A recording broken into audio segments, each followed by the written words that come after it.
Sais-tu ce que c'est que l'éthique dans le design ? À quoi ça sert et comment mettre ça en place au sein d'une équipe, d'une société ? Pourquoi l'éthique est un thème fort actuellement ? Eh bien, j'ai posé ces premières questions à Amélie qui y répondra dans la suite. Elle va aussi t'expliquer pourquoi et comment a-t-elle choisi cette voie dans son parcours de designer. On parlera aussi de l'association Designer Éthique qu'elle a co-créée avec Carl Pinault. Et à la fin de l'interview, elle répondra à la question « Peut-on être designer et éthique ?» Alors, reste bien jusqu'à la fin de l'épisode. Allez, c'est parti. Savoir, c'est bien. Tout savoir, c'est mieux. Avec Design Plus, je te propose de rencontrer ensemble les designers français qui vont te permettre de développer tes connaissances et d'apprendre. Bonne écoute. Bonjour Mélie, comment vas-tu ? Je vais très bien, merci. Et toi, Laurent ? Eh bien, ça va. Alors aujourd'hui, j'ai la chance d'enregistrer chez Mélie, dans le 78 quelque part, voilà. Et je suis très heureux d'être en direct, en live avec Mélie. Est-ce que tu pourrais te présenter auprès de nos auditrices et auditeurs, s'il te plaît ? Oui, avec plaisir. Donc, je suis designer. Je travaille actuellement au sein de SNCF Connect & Tech, donc qui est la filiale numérique du groupe SNCF, sur une activité de design vision et numérique responsable.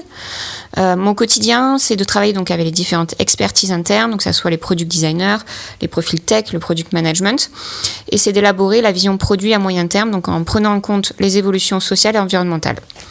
J'ai aussi une action qui est de promouvoir le numérique responsable au sein des équipes produits, notamment au travers d'un programme dédié donc qui allie formation à l'éco-conception, mesure d'impact et définition de principes numériques responsables pour ces équipes produits. Je suis également co-initiatrice de l'association Designer Éthique, donc qui est une structure de recherche-action sur la conception numérique responsable et les pratiques de design. C'est une communauté donc, où on explore de nouvelles pratiques de conception, on sensibilise la communauté par la création d'outils en Creative Commons. Et également, on forme les designers donc, à de nouveaux savoir-faire, comme l'éco-conception numérique, l'accessibilité ou encore la systémie. D'accord, donc beaucoup d'activités. Ce qui serait d'abord intéressant pour parler de design éthique, est-ce que pourquoi tu t'es intéressé en fait à l'éthique dans la pratique du design ? Alors, ça a été une question qui a été un fondement en fait dans mon parcours de designer. J'ai notamment découvert la notion d'éthique quand j'étais étudiante en design de produits, donc au sein d'un BTS à la Souterraine, donc qui était déjà orienté sur des questions d'éco-responsabilité. Donc à ce moment-là, j'ai découvert l'univers des considérations sociales et environnementales dans mon métier. J'ai ensuite poursuivi mon parcours au sein d'un master en design de service public à Strasbourg. Et après, j'ai fait une spécialisation donc, dans le numérique à l'école design de Nantes Atlantique. Et au moment où je suis arrivée donc, au sein du master à Nantes, donc c'était en 2016, il n'y avait pas de sensibilisation en fait, dans les cours proposés au sujet de l'éthique. D'accord. Et à ce moment-là, c'était vraiment la période de foisonnement où on avait un peu un culte dédié aux GAFAM. Et finalement, il n'y avait pas de remise en cause des modèles existants dans le numérique et encore moins de réflexion un peu profonde sur le métier du design. Et je me souviens que je m'étais engagée dans cette spécialisation, mais j'étais pas 100% alignée en fait avec la vision du numérique qu'on nous proposait. Et donc j'ai voulu explorer un petit peu plus loin la notion de responsabilité au travers de mon métier. Et notamment, je me suis intéressée au design de l'attention, donc aux mécanismes qui sont en fait utilisés par les designers pour capter l'attention, notamment sur les réseaux sociaux. Et in fine, j'ai poursuivi en fait l'exploration de cette thématique pour arriver à des questions plus fondamentales sur l'éthique et aussi me poser la question comment moi en tant que designer je veux contribuer et comment je veux mettre ma pratique au service de quelque chose qui fait du sens, en tout cas pour moi. D'accord, ok. Alors, quels sont tes moyens d'action aujourd'hui, alors, Mélie ? Bien, aujourd'hui, donc, on va dire que j'ai plusieurs modes d'action. Un premier, c'est d'aller explorer ma pratique de designer, re-questionner aussi les fondements, apprendre de nouvelles compétences, notamment au sein de Designer Éthique. Voilà, qui a aussi un espace qui est important pour moi afin de réfléchir en fait sur mon métier et pouvoir aussi connecter avec d'autres membres de la communauté du design, notamment au travers d'Ethic by Design, qui est un événement aussi fédérateur pour nous. D'accord. Et après, c'est aussi de pouvoir, on va dire, ancrer ces convictions que je développe au travers de cette notion d'éthique et de design dans la réalité du terrain et notamment au sein d'organisations. Et donc actuellement, c'est au travers de mon expérience au sein de SNCF Connect and Tech et des projets clés que je mène en interne. D'accord, ok. Alors j'ai oublié de vous dire effectivement que cette interview, il y a plusieurs parties. Donc ça, c'était la première partie sur la présentation de Mélie. Dans une deuxième partie qu'on va aborder tout de suite, on va parler de la définition en fait de design éthique. Vous verrez, il y a plusieurs questions qui sont très intéressantes. La troisième partie, on va parler des designers, de l'éthique et du numérique. Dans la quatrième partie, on va parler les actions qui ont lieu de designer éthique. Et voilà. Et ensuite, en conclusion, on répondra au titre peut-on être designer et éthique. Donc, dans la deuxième partie que nous abordons maintenant, on va plus parler effectivement de la définition entre design et éthique. Et donc, pour entrer dans le vif du sujet, quelle est pour toi en fait la définition que tu donnes au mot éthique en tant que designer? Bien, pour moi, l'éthique, c'est une réflexion fondamentale sur les droits et devoirs que nous avons en tant que praticiens. Donc, pour moi, c'est notre conscience professionnelle qui va reposer sur des valeurs morales, des principes qui nous sont propres et qui vont nous permettre d'agir dans le meilleur sens possible envers les utilisateurs, mais aussi la société au sens large. Donc, aujourd'hui, en fait, il y a plusieurs niveaux quand on parle d'éthique. Le premier niveau, c'est l'éthique personnelle. C'est celle qui est la plus répandue aujourd'hui, donc qui va reposer justement sur des convictions ou des valeurs personnelles qui nous sont propres. Et on constate que cette éthique personnelle, elle n'est pas institutionnalisée. Donc c'est vraiment une éthique qu'on développe individuellement. Et moi, donc, dans mon parcours de designer, il y a quelques années, j'avais défini justement des principes directeurs pour élaborer cette éthique personnelle qui me permet de me guider dans mon parcours, dans mes projets. Et il y a quatre valeurs qui sont importantes pour moi. Donc il y a la question de l'utilité. C'est de pouvoir mettre à profit mon savoir-faire en tant que designer pour concevoir des produits et des services qui répondent à des besoins essentiels aux individus mais aussi à la société. D'accord. Il y a la notion de durabilité. Donc pouvoir contribuer à des projets qui ont un minimum d'impact sur l'environnement. Il y a la notion d'universalité, donc pouvoir faire profiter ma pratique de design et servir le plus grand nombre. Et enfin, il y a la question de l'autonomie, pouvoir concevoir des produits ou services qui sont compréhensibles, qui sont utilisables par le plus grand nombre. Donc ça, c'est un cadre de référence que je me suis construit et qui m'a beaucoup aidé aussi pour orienter mes choix de parcours, les projets que je veux rejoindre, qui sont des garde-fous en fait. D'accord. Et donc ça veut dire que ces quatre principes, tu les planifies ou tu les mets en place dans chaque projet, même au sein de ta société aujourd'hui? Alors en fait, tu peux les utiliser à différents niveaux. Ça peut être en effet ça peut être une sorte de cadrage quand tu veux accepter ou non un projet, te dire est-ce que ce projet correspond à mes valeurs personnelles et du coup est-ce que j'y vais ou non. D'accord. C'est aussi un cadre qui permet de diriger ton parcours de designer. Est-ce que par rapport à tes valeurs personnelles, tu vas rejoindre cette agence ou cette entreprise? Est-ce que ça fait sens pour toi? Moi, je l'utilise à différents niveaux. En fait, ça dépend des cas. Que ce soit projet ou parcours professionnel. D'accord. Et est-ce que tu arrives à mettre en place ces quatre principes dans un seul projet? Est-ce que ça existe ou est-ce que c'est possible? Alors, c'est ça, ouais, c'est une très bonne question. On va dire que ça, c'est on va dire un guide où si tu arrives à transcrire ces 4 valeurs, c'est vraiment la version idéale. Et parfois, en effet, tu vas plus mettre l'accent sur un projet, par exemple sur la notion de durabilité, par exemple.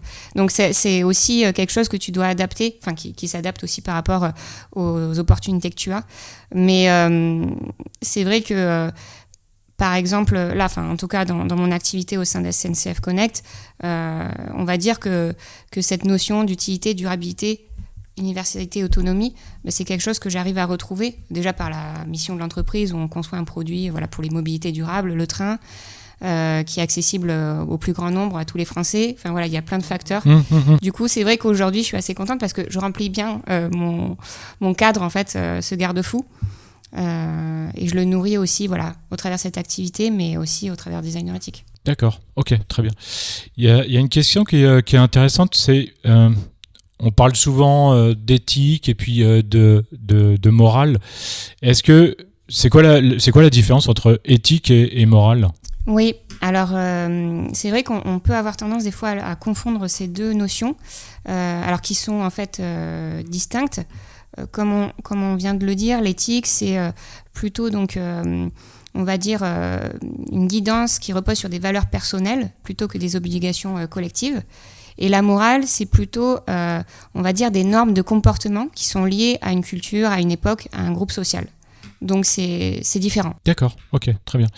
Et là, par exemple, effectivement, sur la précédente question, on parlait de tes valeurs que tu as installées ou que tu essayes de faire correspondre et de ta profession.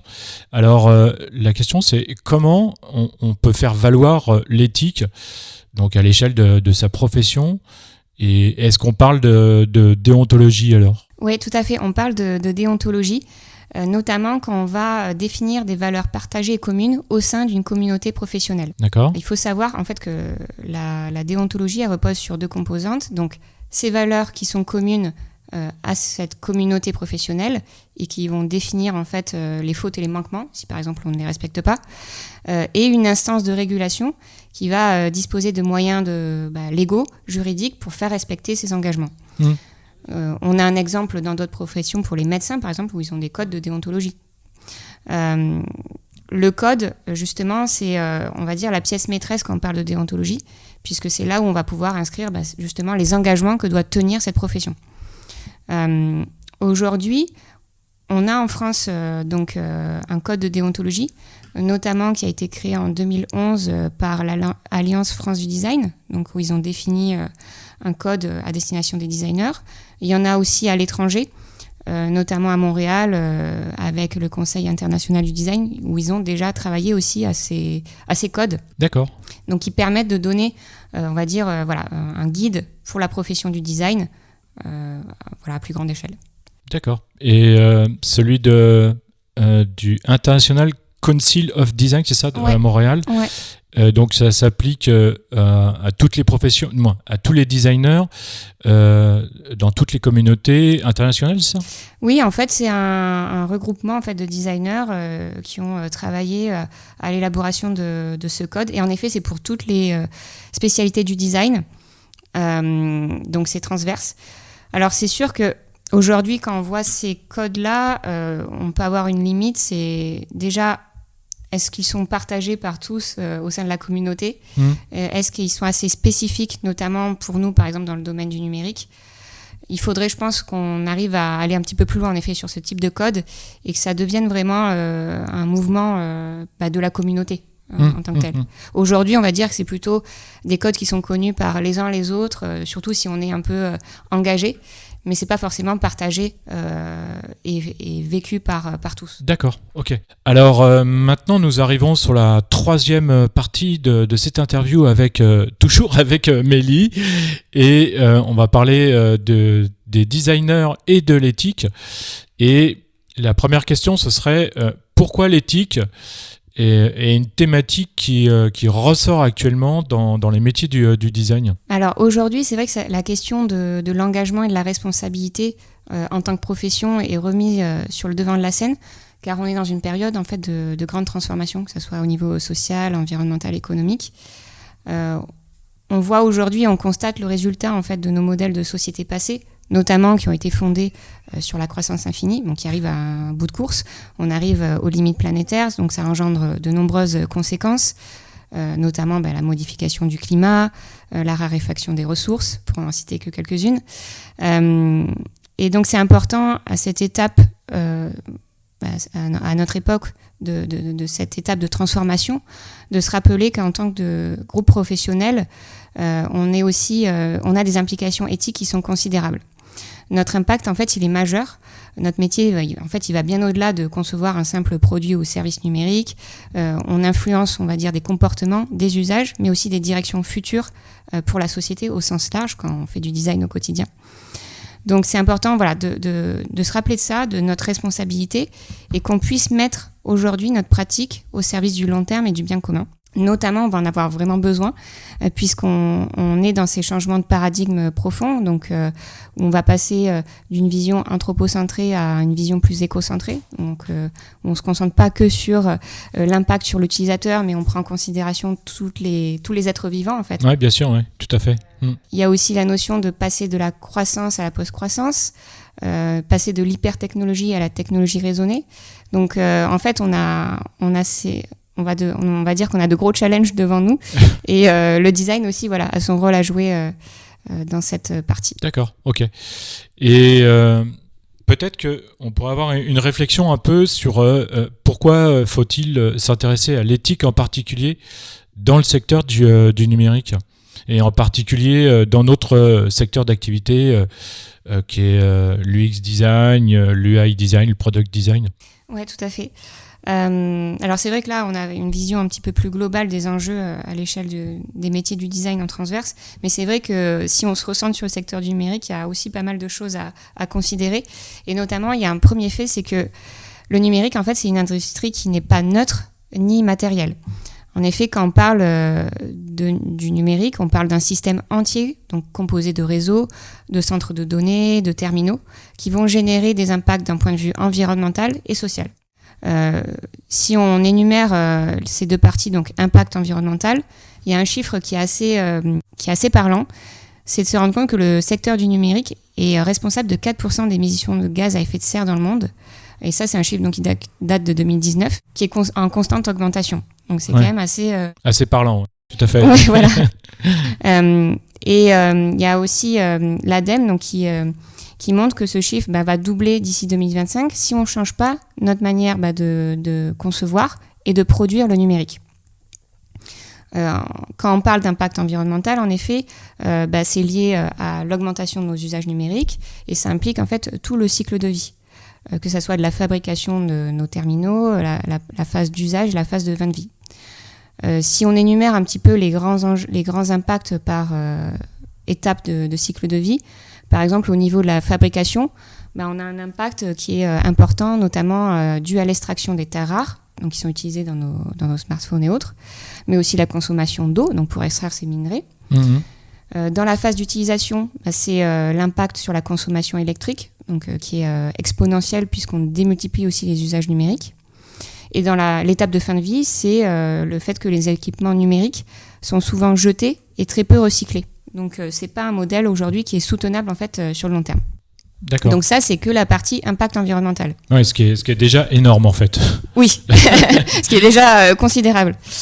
Et après, il y a une autre partie en effet qui est l'impact, les impacts sociaux. Alors l'idée c'est pas de tous les lister, mais ceux-là ils sont peut-être moins perceptibles au premier abord. On les voit plus sur le moyen long terme. On en a déjà conscience pour certains, par exemple sur les comportements d'addiction que peuvent générer par exemple les réseaux sociaux, qui sont dus aussi à toute cette logique de design attentionnel. Il y a aussi, on l'a vu par exemple avec la nouvelle économie du numérique, et je cite par exemple des plateformes de livraison de repas à domicile où en fait ils reposent aussi et ils maintiennent une certaine précarité de l'emploi. Donc voilà, ça c'est par exemple des impacts sociaux qui sont quand même assez considérables et qui sont qui sont importants à considérer et à contrecarrer en fait en tant que designer. D'accord. Et donc qu'est-ce que nous designers on peut faire avec tous ces chiffres, toutes ces données? Comment on peut agir en fait? Déjà, je pense que la première étape, c'est d'en prendre conscience. C'est déjà une bonne étape de voir aussi que l'industrie du numérique, alors il y a plein de belles choses, ça a amené plein de nouveaux usages, d'avancées, mais on a aussi ces effets corrélaires. Donc déjà, en prendre conscience. Et après, de se dire en fait qu'on a un formidable outil qui est la pratique du design entre nos mains et qu'on peut agir justement dans la phase de conception. Pour essayer de minimiser cet impact environnemental et social. Et notamment, il y a aujourd'hui, on va dire, des piliers de conception qui peuvent nous guider justement pour avoir, comme on voyait au début de l'épisode, des garde-fous dans notre phase de conception. Il y en a 4 aujourd'hui qui sont importants pour moi. D'accord. C'est déjà, quand on est dans une phase de conception d'un produit, c'est de considérer la question de la sobriété. Donc, essayer de considérer quand on conçoit que notre produit ou service numérique est soutenable d'un point de vue utilisation de ressources énergétiques, qu'il est éco-conçu. Il y a une deuxième notion qui est importante, c'est la notion d'accessibilité. Donc, faire en sorte que notre produit ou service numérique puisse être utilisé par tout un chacun. Il y a la notion aussi de confidentialité, que ça puisse aussi, on va dire, respecter la vie privée de nos utilisateurs. Donc qu'on ne soit pas aussi dans l'exploitation de données personnelles, qu'on soit dans la transparence. Et le dernier pilier qui est important, c'est la notion de libre arbitre. Essayer de concevoir un produit qui permette de garantir la liberté d'action et de choix de l'utilisateur. Et donc de ne pas influencer son comportement. D'accord. Ça, par exemple, ces quatre piliers, tu arrives à les installer ou à faire passer, en tout cas le message, par exemple, au sein de ta société aujourd'hui ? Alors oui, par exemple, chez SNCF Connect Tech, il y a déjà une équipe qui travaille depuis longtemps sur les notions d'accessibilité, donc c'est quelque chose qui est déjà dans les pratiques de design. On s'appuie aussi pour faire vivre et valoriser ces piliers sur des référentiels existants. Donc, par exemple, l'accessibilité, il y a le RGA aujourd'hui qui donne des guidelines en fait, sur comment concevoir un service qui soit accessible. Et puis, tout ce qui concerne la confidentialité et sobriété, c'est aussi des choses qu'on explore dans la conception au quotidien de notre produit. D'accord, ok. Et au niveau de l'action individuelle, comment toi, par exemple, en tant que designer, tu arrives à dépasser ou à faire passer le message ? C'est vrai que le design et la question de l'éthique, donc c'est un sujet qui ressort beaucoup aujourd'hui, mais il y a quelques années, donc on était au tout début, donc il y avait toute une phase d'acculturation et de sensibilisation. Et donc moi, quand je suis arrivée il y a 3 ans déjà maintenant, j'ai commencé en fait à faire une phase de sensibilisation par des formes un petit peu plus classiques, on va dire des conférences en interne, des REX, notamment dans un premier temps au sein de la direction Customer Experience, auprès des designers, pour qu'on ait aussi, on va dire, une culture commune. Il y a eu après une création d'une communauté interne aussi avec les différents métiers, donc qui s'intéressaient à ces sujets, donc puisque c'est pas un sujet qui concerne que les designers, ça concerne autant les profils tech, product management Absolument, et oui, autres tout à fait. autres parties prenantes. Donc on va dire que ce sujet, la première étape, c'était la sensibilisation. Il y a eu la fédération d'une communauté, et puis il a fallu aller un petit peu plus loin, on va dire, et aller vers une transformation un petit peu plus globale qui embarque avec elle les différents métiers. Et à ce moment-là, donc c'est assez récent, l'idée c'était de concevoir un programme numérique responsable, donc pour les équipes produits. D'accord. Donc qui allie les expertises design, tech, product management, et de s'engager en fait sur des axes d'action précis pour faire vivre cette notion de numérique responsable et l'incarner dans notre produit. D'accord. Et alors, qu'est-ce que c'est exactement ce programme numérique responsable ? Tu peux nous en parler ? Ouais. Alors, ce programme, on va dire que c'est un programme d'action qui repose donc sur 4 axes clés. Un premier axe qui concerne la vision, donc c'est qu'on définisse collectivement en fait ce qu'on attend par numérique responsable et les principes que l'on veut suivre collectivement pour notre produit. Donc on va retrouver les notions qu'on a citées juste avant, la notion de sobriété, d'accessibilité. Mais l'idée, c'est de pouvoir avoir une charte en fait d'éthique numérique en interne, pour qu'on soit tous alignés et qu'on ait vraiment des objectifs communs pour le mettre en place et le développer sur un produit tel que SNCF Connect. D'accord. Il y a un deuxième volet qui concerne la formation. Donc c'est de pouvoir former et déployer l'éco-conception numérique au sein des équipes. Pas seulement concentré sur l'équipe de design, mais en fait qui impliquait aussi les métiers du product management et du développement. D'accord. Donc pour ça, par exemple, on déploie aujourd'hui, depuis quelques mois, donc des cycles de formation à l'éco-conception numérique, notamment avec Designer Ethic et Green IT. Ah, cool. Ouais, on se retrouve. Et donc pour terminer, on a aussi un axe de mesure où on va mesurer la performance aussi de notre produit d'un point de vue impact environnemental. Donc sur ce volet, on travaille notamment avec GreenSpector qui nous permet de mesurer l'impact sur des parcours clés de SNCF Connect. Et enfin, tu as un quatrième axe qui concerne le produit, c'est de pouvoir mettre en application des MVP qui permettent d'incarner ce numérique responsable. Donc soit au travers de fonctionnalités clés ou de parcours clés. D'accord. Et ça a un impact en fait de créer un MVP en amont, ça a quel impact ? Ouais, l'idée en fait c'est qu'on soit créatif et novateur en fait sur des idées pour améliorer notre produit en considérant donc des principes par exemple d'éco-conception. D'accord.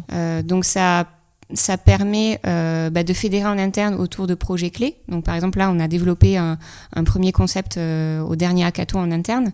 Donc on a été une équipe pluridisciplinaire qui mixait du design, de la tech, on avait aussi un profil RSE, on était en transverse.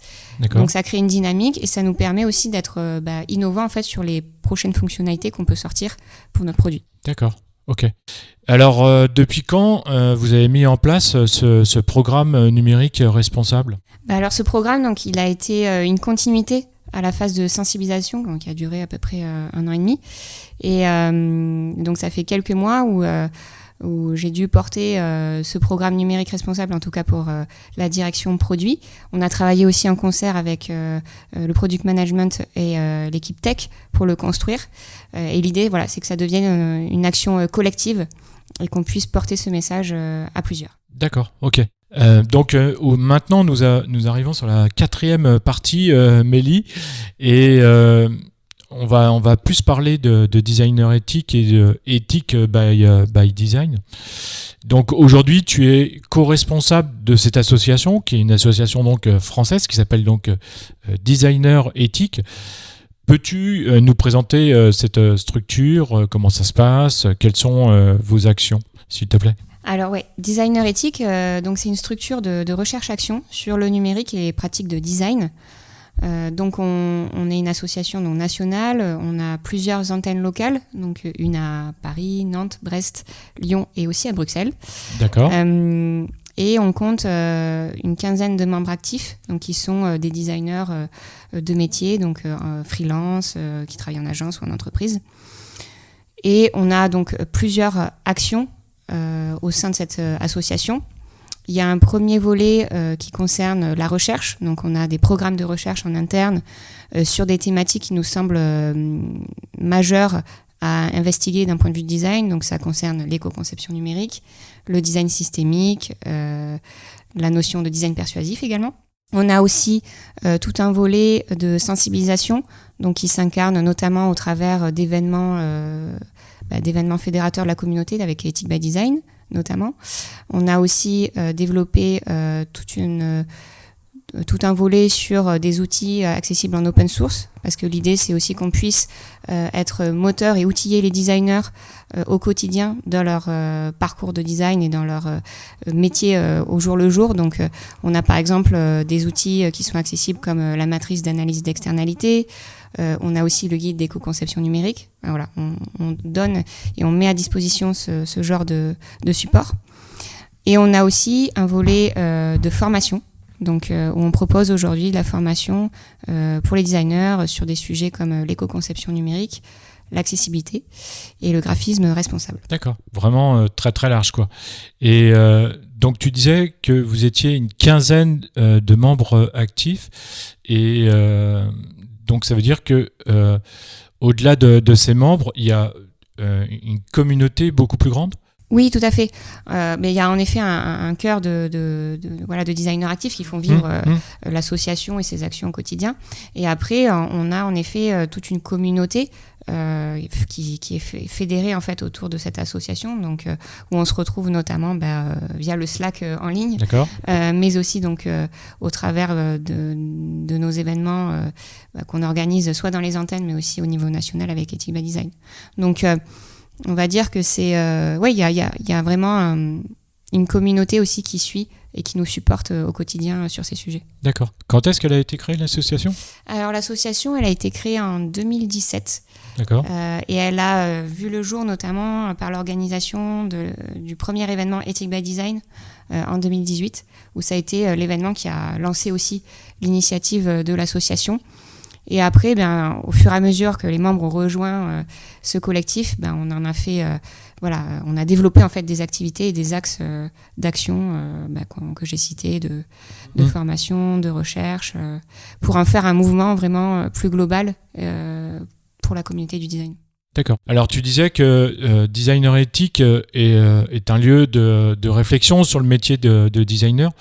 Et moi, ce qui m'intéresserait de savoir, c'est comment ça s'incarne concrètement, en fait. Ouais, alors en effet, on a l'événement Ethic by Design qui est vraiment, on va dire, la pierre angulaire et qui nous permet de réfléchir sur notre métier de designer.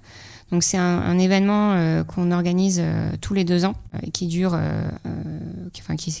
3 jours environ, et qui va nous permettre en fait de réunir différents professionnels, pas forcément que des designers, mais aussi des sociologues, des économistes, qui vont nous permettre de réfléchir sur notre pratique, mais aussi comprendre les changements sociaux, environnementaux qui sont à l'œuvre, et qui nous demandent aussi de se poser des questions d'orientation de notre métier de designer. Alors, comment l'événement a évolué depuis son lancement alors ? Alors, on a eu donc déjà une première évolution concernant les thématiques. En 2017, on était vraiment concentré sur les thématiques de design persuasif. C'était à l'époque de Facebook, des questionnements de fond sur ces sujets. Et petit à petit, en fait, on a élargi notre champ d'investigation pour aller comprendre tout ce qui influençait le métier du design. On s'est intéressé donc notamment au design dans les organisations, le rôle et le pouvoir d'action que peut avoir un designer. On s'est intéressé aux modèles économiques qui sont encore aujourd'hui tournés vers le court terme. On s'est intéressé à la question de la formation, à la question de l'impact environnemental. Donc à chaque fois, on a finalement élargi nos questionnements pour se poser des questions sur notre métier en fait fondamental. On a eu aussi donc une évolution notable sur le public qu'on adresse. Donc au début, on avait environ 130 personnes, notamment pour la première édition d'Ethic by Design, et aujourd'hui on est à 900 participants. Ah oui, d'accord, oui, donc grosse évolution. Ouais, surtout pour un sujet qui au début était plutôt un sujet de niche, on va dire, et aujourd'hui on se rend compte que on élargit en fait la cible et l'impact grandit d'année en année. Notamment, la dernière édition, on s'est rendu compte qu'on avait des profils aussi de designers intégrés en agence, en entreprise. Donc on va toucher différents profils. Et c'est super intéressant parce que ça veut dire que ces enjeux de responsabilité se démocratisent dans notre métier. Et on est super fiers de pouvoir contribuer à ce mouvement-là. D'accord. Donc là, la prochaine édition aura lieu en 2024. En 2024. Vous avez déjà défini une date ? Alors, pas encore. Ça va être septembre, octobre ou novembre 2024, mais on n'a pas la date officielle encore. D'accord. Donc, rendez-vous sur le site de Designer Ethic. Bien entendu, vous retrouverez le lien dans la description et vous pourrez vous rendre pour voir un petit peu l'évolution et avoir la date. Bien entendu, Mélie et l'association en parleront sur leurs réseaux sociaux. Et Tu disais un petit peu sur l'évolution aussi du format, je crois qu'il a un petit peu évolué aussi, c'est ça ? Alors, le format de cet événement, c'est vrai que c'est important pour nous en fait d'avoir une partie donc théorique, donc sous format de conférence, mais aussi une partie dans le faire, au travers d'ateliers. Et donc, on a toujours eu cet ADN de mixer ces deux formats, mais c'est vrai que ces dernières années, ça nous a semblé important de donner plus d'importance à cette notion d'atelier. Et donc aujourd'hui, dans les programmations qu'on propose, c'est des ateliers qui ont lieu sur une matinée ou une après-midi. Et ça nous permet en fait d'aller approfondir des thématiques clés comme la question du design systémique, l'éco-conception, et de pouvoir permettre aux designers de se rassembler et d'apprendre en commun sur ces sujets-là, et de ressortir aussi avec des outils qu'ils peuvent appliquer directement dans leur pratique, notamment au travers des supports qu'on développe en open source. D'accord. C'est vrai que je crois que, par exemple, aux UXDES de Flupa, les ateliers sont très très vite pris d'assaut et que ça fonctionne très bien.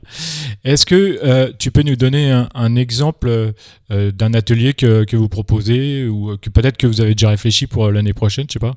Oui, alors pour l'année prochaine, on n'en a pas encore discuté, donc on va voir. Mais en tout cas, sur ceux qu'on a pu proposer à la dernière édition, il y en avait plusieurs. Il y avait la fresque du design et de l'éthique. Donc il y a un outil qui permet, qui repose en fait sur la logique de fresque du climat et qui permet à plusieurs personnes de pouvoir, au travers d'un jeu de cartes, poser et contextualiser les thématiques clés quand on parle d'éthique numérique. On a aussi proposé un autre format autour du design systémique qui a bien fonctionné, où on proposait donc aux designers d'utiliser notre outil donc de matrice d'analyse d'externalité, qui est un outil en fait qui permet de mapper les externalités positives et négatives que peuvent générer un service ou un produit. Et donc c'est un outil qui est intéressant parce que ça permet en fait de nous défocaliser simplement sur l'impact utilisateur. Donc on va aller s'intéresser à l'impact social, environnemental, économique. Et ça nous permet aussi de pouvoir réfléchir au moyen et long terme de notre projet. Parce que souvent, dans des logiques de projet aujourd'hui, on est plutôt sur du court terme. Et là, l'idée, c'est de réfléchir à quel impact peut générer mon produit ou service à 5 ans, 10 ans. L'idée étant en fait d'avoir ce temps de prise de recul dans la phase de conception et de pouvoir réorienter notre produit pour que ça soit le plus éthique possible. D'accord. Alors je crois que chez Designer Éthique, vous avez développé aussi un axe de formation. Est-ce que tu peux nous en dire plus, s'il te plaît ? Oui, tout à fait. On a développé la formation puisqu'en fait sur le marché, on n'avait pas beaucoup d'organismes en fait qui proposaient de nous former en fait sur des thématiques clés comme l'éco-conception numérique entre autres. Et donc l'idée c'était de pouvoir proposer à la communauté un espace et des modules qui permettent de monter en compétences et de se mettre aussi à niveau par rapport aux enjeux qu'on doit adresser. Donc aujourd'hui, on fait de la formation sur l'éco-conception numérique, sur l'accessibilité, sur le graphisme responsable et on souhaiterait développer la systémie. Donc c'est un axe qui est important pour nous aussi pour faire monter aussi en compétences cette communauté et qu'on gagne en impact aussi. D'accord. Donc ces formations sont destinées à quel public ? Alors c'est destiné donc notamment aux designers, product designers, les métiers du numérique en particulier. D'accord. Ouais. D'accord. Et est-ce que tu pourrais nous parler d'une des formations que vous proposez à Designer Éthique, s'il te plaît ? Oui, alors il y a une formation qui est la plus développée aujourd'hui, qui est celle de l'éco-conception numérique. Donc on a plusieurs formats qu'on propose. Donc il y a l'atelier professionnel, donc qui est une demi-journée. Mais on a aussi, on va dire, des modules plus longs, de 1 à 3 jours, où on va aller explorer les fondamentaux de l'éco-conception, donner aussi des bonnes pratiques pour l'appliquer en tant que designer. Et on a développé aussi récemment un format qui est plus transverse, notamment en collaboration avec Green IT et IT On Us, où sous 3 jours, en fait, on forme à la fois les équipes de design, mais aussi de dev et de product management. Donc, ce qui permet d'avoir une approche plus transverse et globale de l'éco-conception numérique. Donc ça, c'est des formats qui s'adressent plutôt pour des équipes produits en entreprise, en agence. D'accord, donc plutôt en intra-entreprise. D'accord. On a intra-entreprise, mais aussi des formats qui sont plus destinés aussi aux designers freelance. On adresse un petit peu tous les contextes. D'accord, ok. Donc maintenant, nous arrivons à la dernière partie, donc la conclusion. Et donc, la question, c'est pour répondre au titre, c'est peut-on être designer et éthique ? Alors, je voudrais avoir ton avis et ta réponse, s'il te plaît. Bien, écoute, je dirais oui. Je pense qu'aujourd'hui, on peut, puisqu'on a aussi une plus grande maturité et on a aussi des outils et des moyens de se former pour prendre en considération ces questionnements éthiques. Et c'est aussi en fait une nécessité, je trouve, dans cette période de transformation, où on a des grands enjeux d'un point de vue social, environnemental, économique. On a besoin en fait d'avoir une communauté de professionnels qui ne s'engagent pas seulement dans un métier par un intérêt individuel, que ce soit carrière et économique, mais qui soit aussi dans une logique de contribution collective. Je pense que c'est important qu'on revienne à cette essence-là. Et en fait, pour moi, notre première responsabilité, c'est justement de faire profiter de notre compétence, de cette pratique de design, pour construire une société qui soit plus juste et vertueuse. D'accord. Eh bien, merci beaucoup, Mélie, d'être passée dans Design Plus. C'était vraiment un réel plaisir de parler de ce sujet. Est-ce que tu as peut-être une phrase pour conclure ou quelque chose à dire ? Je ne sais pas. Bien, écoute, non, j'étais ravie en tout cas de pouvoir participer à ce podcast au travers de ton interview et j'espère que tous ces questionnements vont aussi générer des retours de la part du communauté du design et qu'on va pouvoir aussi étayer ce sujet au long cours. D'accord, et je suis absolument d'accord. Eh bien, merci beaucoup et je vous dis donc à bientôt. Ciao.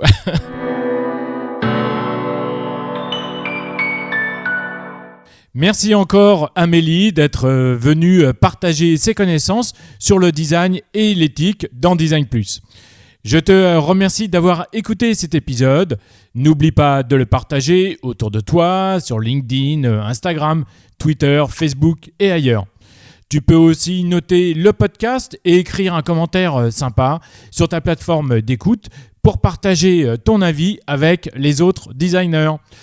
Pour continuer à écouter le podcast, recevoir les notifications des nouveaux épisodes de la saison 10 et plus, alors n'oublie pas de t'abonner sur ta plateforme d'écoute. À bientôt, salut!